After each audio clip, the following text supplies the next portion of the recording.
Greetings. In ancient China, a unique monetary system developed, unlike any other.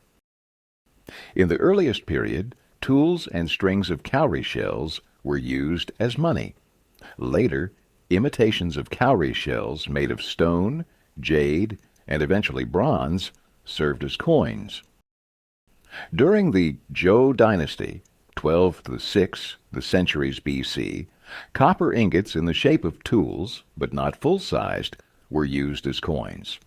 These ingot coins were made with a small hook or hole to string them together, similar to the use of cowrie shells.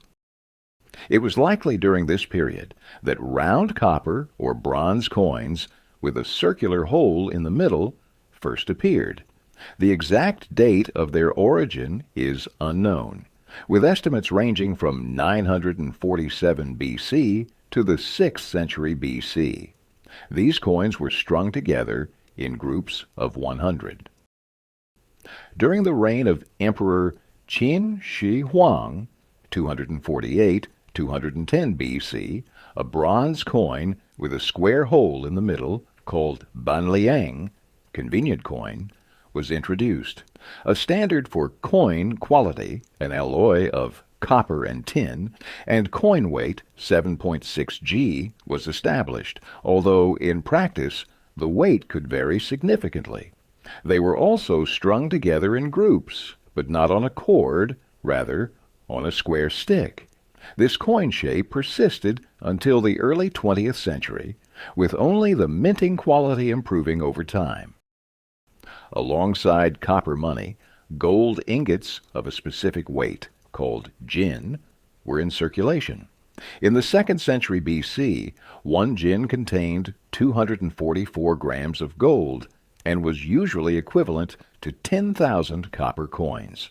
The character for gold, or the weight of the ingot, was stamped on the gold ingots. The clearly inflated exchange rate of copper coins is noticeable. These coins evidently had a forced exchange rate, meaning they were, to some extent, fiat money. Gold was used in international trade, but within China's domestic economy, copper remained the basis of the monetary system. Thus, copper served as the commodity that fulfilled the function of a measure of value. This role of copper sharply distinguished the Chinese monetary system from the European one, where accounts were kept in silver and gold, and copper money was considered small change. In the medieval and modern periods, several dynasties ruled China. The most significant among them were the Tang dynasty, 618-906, Song dynasty, 960-1279, Mongol Yuan dynasty, 1279 to 1368, native Chinese Ming dynasty, 1368 to 1644, and Manchu Qing dynasty, 1644 to 1911. Since not all of these dynasties unified all of China, states such as Liao, Western Xie, and Jin coexisted with some of them. The unification of China and the restoration of a centralized state during the Tang dynasty contributed to the strengthening of the country's economy and the establishment of a stable currency unit weighing 1 qian. This standard persisted until the early 20th century.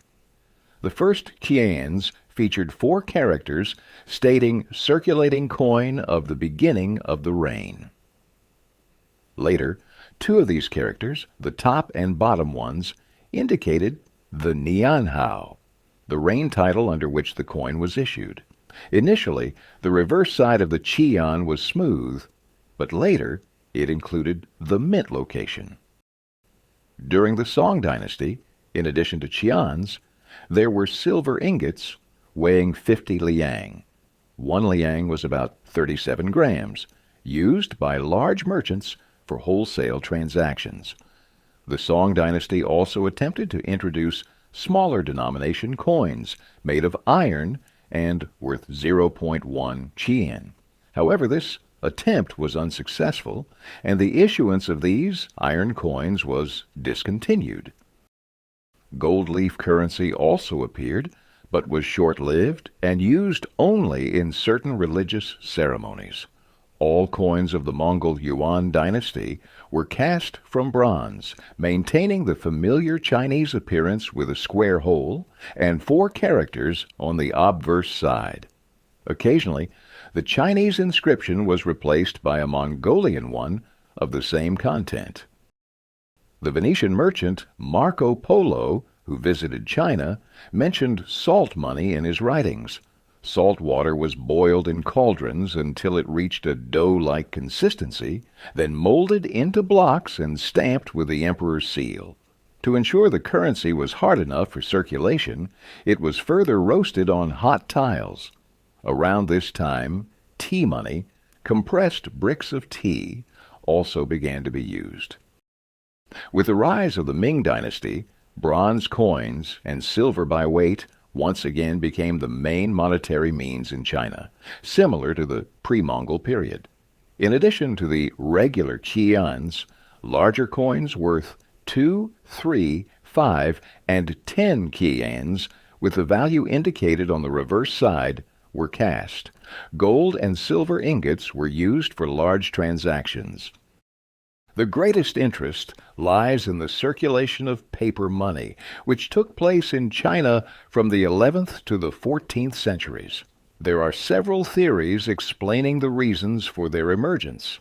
According to one, the first banknotes were issued due to the abundance of iron chians during the Tang dynasty and the inconvenience of handling them.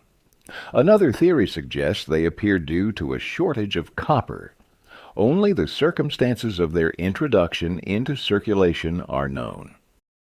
In the mid-10th century, 16 merchant families united to create a bank and began accepting metallic money deposits, issuing deposit receipts in return with the deposited amount specified. These receipts circulated as money, effectively making them the first banknotes. However, the extremely poor investment policies of the bank's metal deposits, caused by the inexperience of the new bankers, led to the bank's bankruptcy and the collapse of the entire enterprise. Nevertheless, the government, recognizing the profitability of such an enterprise, decided to take control of it. From 1024, during the Song dynasty, 960-1278, the issuance of state paper money began in China. The printing of money continued under the Mongol Yuan dynasty, 1278 to 1368. Several specimens of Chinese banknotes, as well as a few copper, and even wooden printing blocks for their production, have survived to this day.